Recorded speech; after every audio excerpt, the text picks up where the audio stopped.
May natagpuang marijuana sa basurahan sa palikuran ng NAIA Terminal 2. Tinangka mo itong ipuslit. Nakatutok si Marisol Abduraman.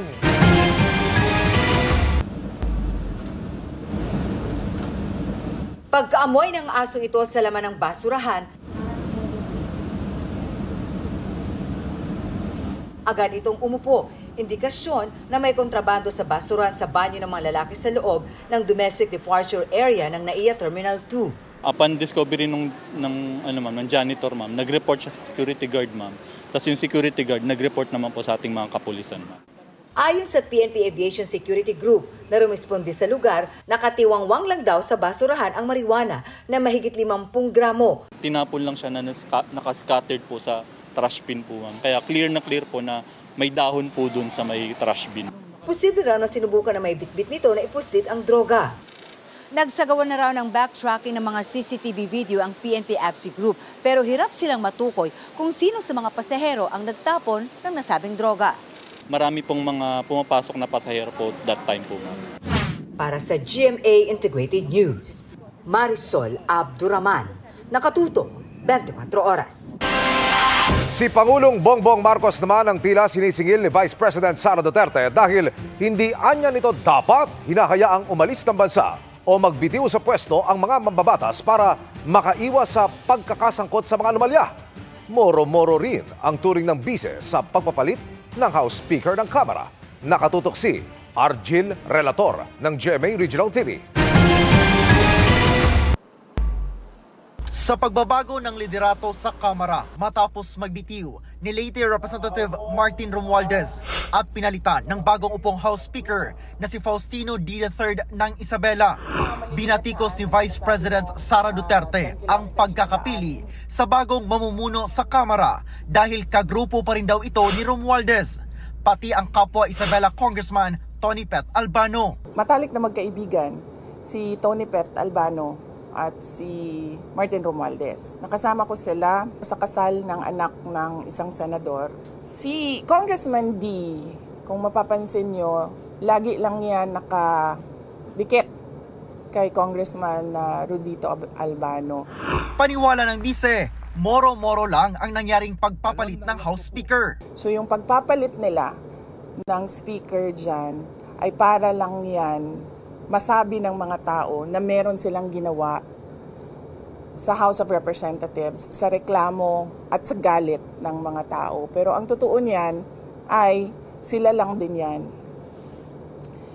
Grupo lang din yan ni Martin Romualdez, ni Sandro Marcos, and of course, syempre, papunta na rin yan kay BBM. At sila lang din ang nagplano kung anong gagawin nila sa 2026 budget because this is all about number one, the presidential elections of 2028 and the budget of 2026. Kasi inubos naman na nila yung 2025, di ba? Nasa gitna ngayon ang Kamara ng investigasyon sa maanumalyang flood control projects kung saan damay ang ilang kongresista. Isa sa mga kinalampag para magpaliwanag ang dating chairman ng House Appropriations Committee na si Ako Bicol Party List Representative Zaldico na inakusahang pasimuno ng mga bilyon-bilyong pisong insertions sa budget na napunta umano sa maanumalyang mga proyekto kung saan may nakakuha ng kickback. Nasa Amerika ngayon si Ko dahil nagpapagamot umano.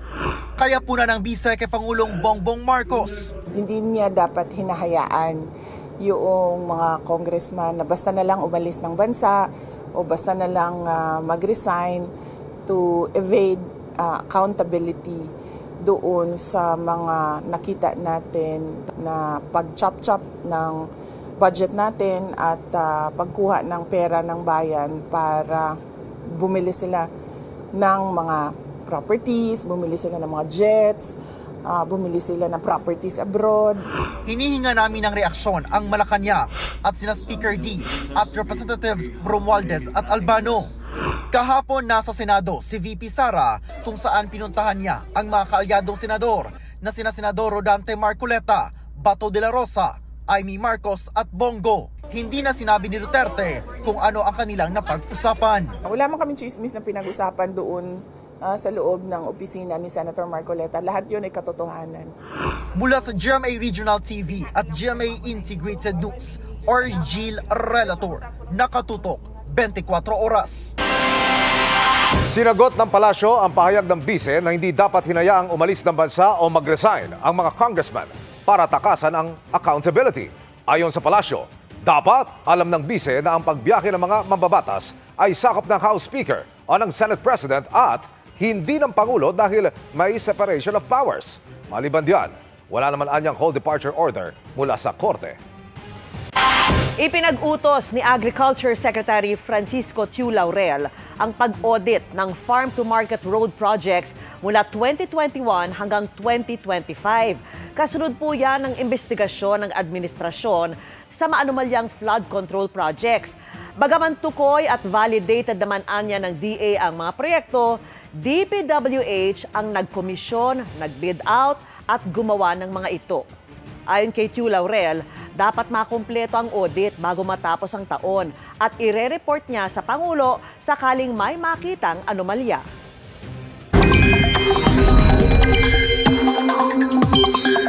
Mga kapuso, update na tayo sa bagyong Nando na posibleng maging super typhoon. Ihatid dyan ni Amor La Rosa ng GMA Integrated News Weather Center. Amor! Salamat, Emil. Mga kapuso, pagkatapos nga ng bagyong Mirasol, nagbabadya namang manalasa ang bagyong Nando na posibleng lumakas bilang super typhoon sa mga susunod na araw. Mabilis update muna tayo dito po sa bagyong Mirasol na nasa labas na nga ng Philippine Area of Responsibility. Lalo pa po itong lumakas bilang tropical storm na meron ng international name na Mitag. Tuloy-tuloy na po ang paglayo niyan sa Pilipinas at sunod naman po tinutumbok ngayon ang southern China. Doon naman sa bagyong Nando, huli pong namataan ng sentro, 1,260 kilometers sa silangan po ng Central Luzon. Taglay ito ang lakas ng hangin nga abot sa 55 kilometers per hour at yung pagbugso naman nasa 70 kilometers per hour. Kumikilos po ito pahilagang kanluran sa bilis na 15 kilometers per hour. Sa latest track na inilabas po ng Pag-asa kanina, patuloy po nakikilos itong bagyong Nando. Yan po ay pa-northwest o di kaya naman po ay west-northwest sa mga susunod na oras. At pagsapit po ng weekend, mas magiging pakanluran na po yung pagkilos niyan at mas lalapit na dito sa may extreme northern Luzon. At mga kapuso, dahil mabababad pa po ng matagal dito po sa dagat, ayan po makakakuha pa po yan ng maraming moisture, lalakas pa ang bagyong Nando at may chance nga na maging super typhoon ayon po sa Pag-asa. At kapag po naging super typhoon po yan, posibleng umabot yung babala sa signal number 5. Posible rin po itong mag-landfall o di kaya naman po dumikit dito po yan sa bahagi ng Babuyan Islands sa Lunes ng gabi. Pero mga kapuso, hindi lang po yung mga taga Babuyan Islands ang dapat pong maghanda. Dito kasi sa tinatawag po natin na area o cone of probability ay pasok po dyan itong Batanes. Ganun din, ito po nga iba pang bahagi ng Cagayan Valley, pati po ang Cordillera Region, Ilocos Region at ilang bahagi ng Central Luzon. Ibig sabihin kung sakali man po na umangat ng konti o di kaya naman bumaba po yung pagkilos nitong bagyong Nando, pwedeng ito pong mga lugar na sakop ng area of probability yung matamaan o madaanan ng bagyong Nando. Pero posible pa namang magkaroon ng mga pagbabago sa mga susunod na oras o sa mga susunod na araw. Kaya po tutok lang sa updates. Sa ngayon, may kaunting epekto pa rin dito sa ating bansa yung buntot ng lumabas na bagyong Mirasol. Ito po, humahampas pa rin yung mga kaulapan yan sa ilang bahagi ng Northern Luzon. Pero pwede namang mabawasan na yan kapag lalo pang lumayo itong bagyong Mirasol.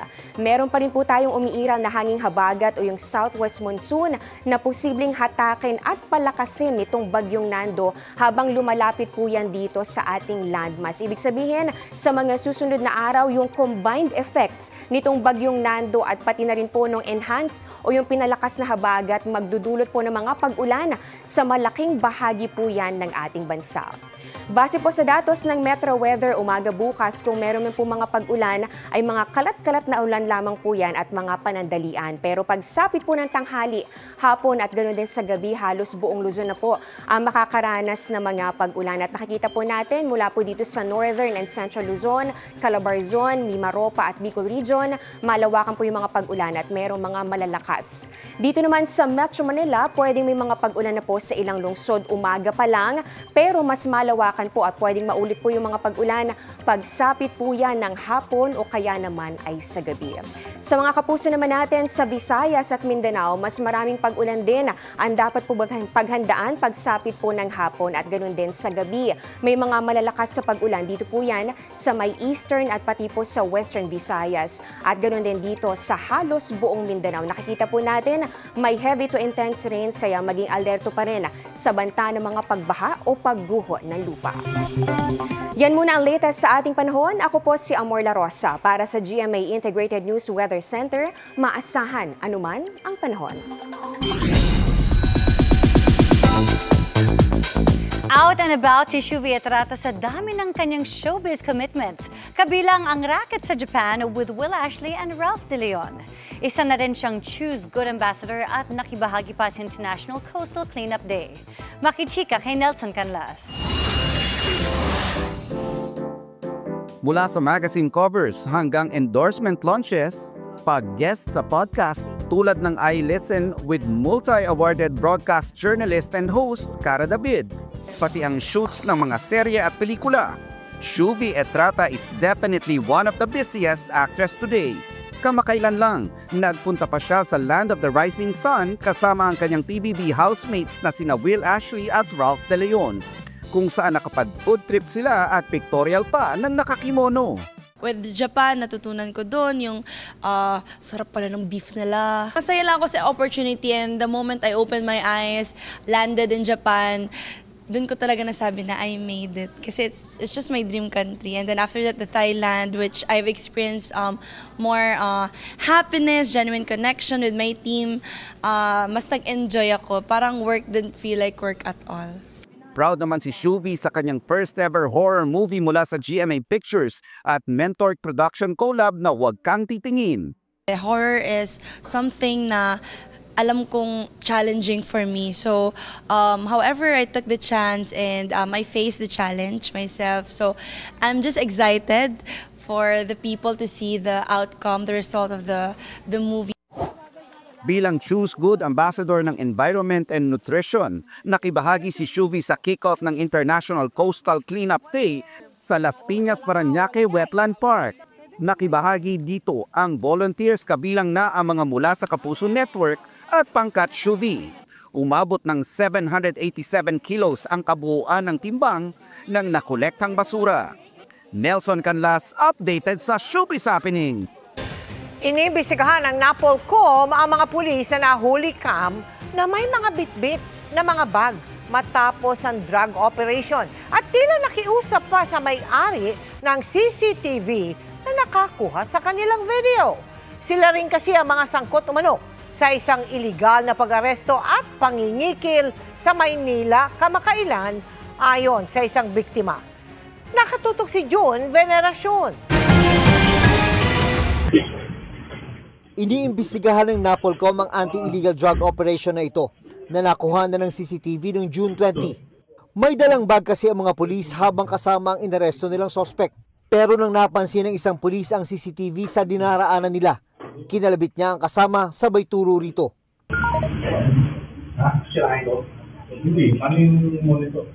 Pagkatapos, kinatok ang may-ari ng CCTV camera.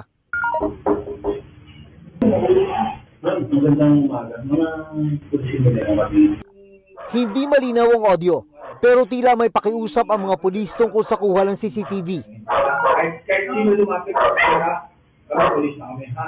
Kahit lumapit, ha? Maski mga siya ang kagawad, kung nakalaman, ha? Kasi baka hindi makakagulo sa course of investigation namin, ha? Isa sa inaalam sa investigasyon ng NAPOLCOM ay kung bakit maraming dalang bag ang mga pulis pagkatapos ng operasyon. I-reviewin din natin, di ba? Kasi meron naman silang reports na gagawin. Kumusta yung inventory nila? Kasi yung mga titingnan natin, parang mga madami din silang mga dala-dala. May sariling investigasyon na rin ang Manila Police District base sa videong kumakalat ngayon sa social media. Kung may magre-reklamo dyan, we encourage na pumunta rito para mag-lodge ng formal complaint. Hindi pwede kasi sa social media lang. Pero ang nakapukaw talaga sa interes ng NAPOLCOM ay lumalabas sa mga sangkot sa insidente ng June 20 ay mula rin sa kaparehong grupo ng mga pulis na nasa likod naman ng isa pang kaso na kanilang iniimbestigahan. Ito yung questionable umanong anti-illegal drug operation sa Sampaloc, Maynila. September 9, nang makuna ng CCTV ang pagdampot sa dalawang lalaki na napag-alamang mga delivery rider. Pero kinabukasan, September 10, idineklara silang inaresto sa police records. Kabilang sa dinampot si Nicole Owen Solieza na pinalaya ng piskalya kasabay ng utos na imbestigahan pa ang kaso. Nang ipakita sa kanya ang June 20 CCTV video, nakilala niyang sila rin ang dumampot sa kanila.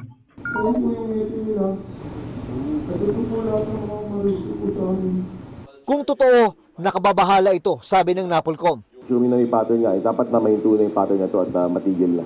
Walang puwang at all ang magantong aktwasyon ng ilang abusadong pulis sa ating institusyon. Nakakasira ng imahe ito ng PNP. Nagsampa na siya ng reklamo sa 11 pulis sa NAPOLCOM, kaugnay ng pagdampot sa kanya na inakusahan niya ng illegal arrest, extortion, pananakit at pagtatanim ng ebidensya.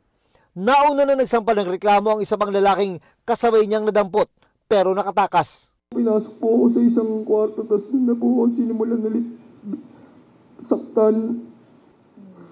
Paano po ako gulpin? Pinantahan po nila yung buhay ko, pati yung pamilya ko. Nirelieve na ang lahat ng miyembro ng Drug Enforcement Unit ng Manila Police District.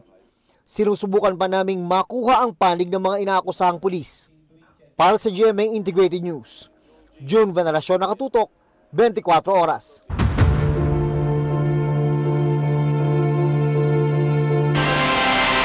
May duda umano ang mga miyembro ng Independent Commission for Infrastructure sa ilang proyekto kontra baha na magkakasama nilang ininspeksyon kanina sa Quezon City.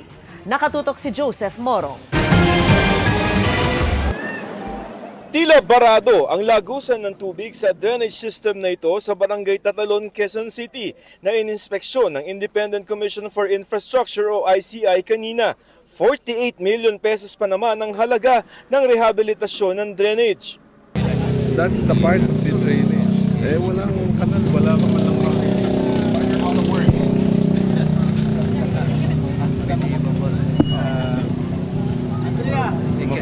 Questionable rin ang nakita nilang proyektong ito sa Barangay Rojas sa Quezon City na solusyon sana sa pagbaha sa lugar.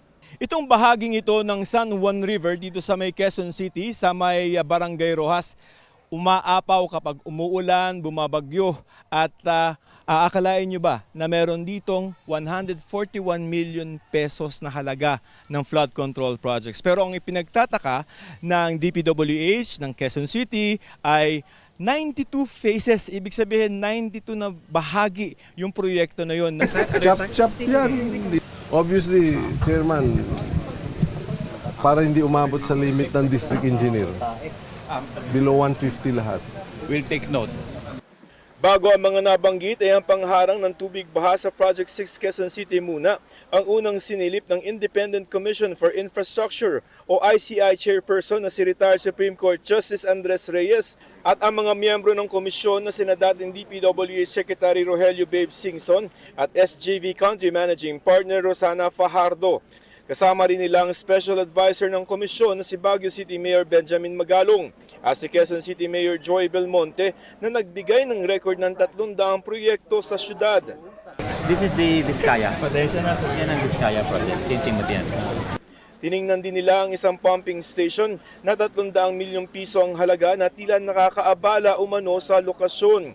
It does not seem to be the proper intervention for this area, considering that this is a flood-prone area, and what you've actually done is created a dam and further blocked the waterway. So actually, kapag malakas ang ulan, malakas ang baha, mas lalong babaha sa lugar na ito.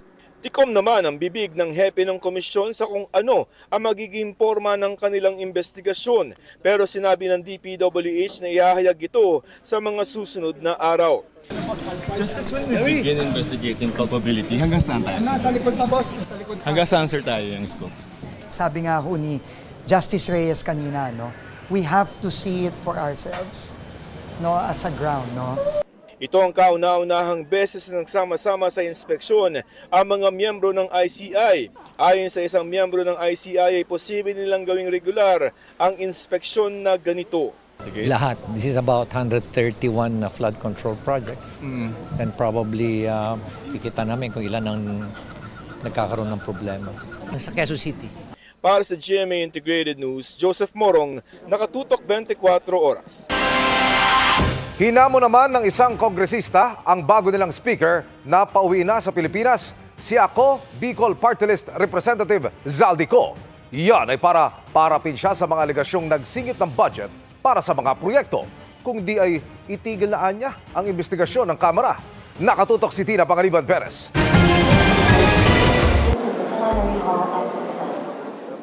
Mula na magbukas ang 20th Congress noong July 28, hindi pa nakikita sa sesyon o sa mga pagdinig si Ako Bicol Party List Representative Elizaldico matapos magtungo sa Amerika para mag-medical leave. Si Ko ang dating chairperson ng House Appropriations Committee na inaakusahan ni Representative Toby Chanco na nasa likod umano ng mahigit 13 billion pesos na insertions sa 2025 national budget. Kasunod ng pagbibitiw ni Representative Martin Romualdez bilang House Speaker, sa gitna ng flood control projects controversy, si Ko dapat daw umuwi na at magpaliwanag. I think he should come home and face the allegations against him. Sir, they are too severe and it's dragging the house in the mud. If not, would that be enough for him to face the ethics committee? It might be. Yes. I mean, there's a precedent for it when Kong Arnie Teves did the same. Yeah, kung may isang bagay na makakapagbalik ng tiwala ng tao sa House of Representatives, yun ang number one, no? Hindi tayo makakaiwas ng ganyan. Kasi hanggat hindi siya pinauuwi, ang impression ng tao, ang isip ng tao ay pinoproteksyonan siya ng House of Representatives, di ba? I think the first thing to do is ask him for his medical certificate, di ba? So malaman natin life-threatening ba yung kanyang medical condition. Kung hindi naman life-threatening yung kanyang medical condition, wala naman siyang dahilan para hindi umuwi. Si Ko ang nagtatag ng kumpanyang SunWest Inc. kasama ng kanyang kapatid na si Christopher Ko. 20%. Ang SunWest ay kasama sa 15 contractor na tinukoy ni Pangulong Bongbong Marcos na naka-corner sa 20% ng pondo para sa flood control projects mula 2022 hanggang 2025. Nauna nang sinabi ni Ko na nag-divest na siya ng interes sa SunWest nang maging mambabata siya noong 2019. Taong 2022 nang pamunuan niya ang makapangyarihang House Appropriations Committee, ang komite ng Kamara na pangunahing bumabalangkas sa budget. Pero nang uminit ang kontrobersiya kaugnay ng budget insertions, pagsapit ng Enero ng 2025, biglang nagmosyon si nooy House Senior Deputy Majority Leader Sandro Marcos para ideklarang bakante ang chairmanship ng Committee on Appropriations. Ang sabi noon ni Ko, binitawan niya ang komite dahil sa mga problema sa kalusugan.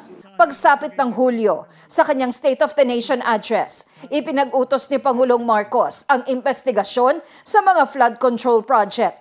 At pagsapit ng Agosto, isinama ng Pangulo ang kumpanya ng pamilya Ko sa mga kontratistang may pinakamalaki at pinakamaraming flood control projects.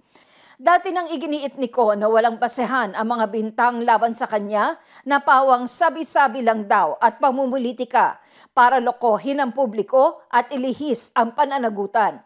Sinisika pa naming kunan ng panibagong pahayag si Ko at ang Ako Bicol Party List. Pero wala pa raw pahayag ang kongresista sa ngayon. Sabi ni Chanco, kung hindi rin lang nito mapapauwi si Ko, dapat nang ihinto ng House Infrastructure Committee ang kanilang investigasyon. If you cannot summon him, then ano ibig sabihin nun? Lahat pwede imbestigahan, pero hindi pwedeng imbestigahan ng isang congressman. So sa mata ng tao, ang hirap intindihin nun. So lalong makakasama yun sa imahe ng House. Ayon kay House Infrastructure Committee Co-Chair Terry Ridon, walang utos sa kanilang ihinto ang pagdinig. Pero bukas naman daw sila rito kapag nagsimula na ang investigasyon ng Independent Commission on Infrastructure. Sinubukan din namin kunan ng pahayag si bagong House Speaker Faustino D. III, pero humingi siya ng panahon para sa kanyang tugon. Para sa GMA Integrated News, Tina Pangaliban Perez, nakatutok, 24 oras.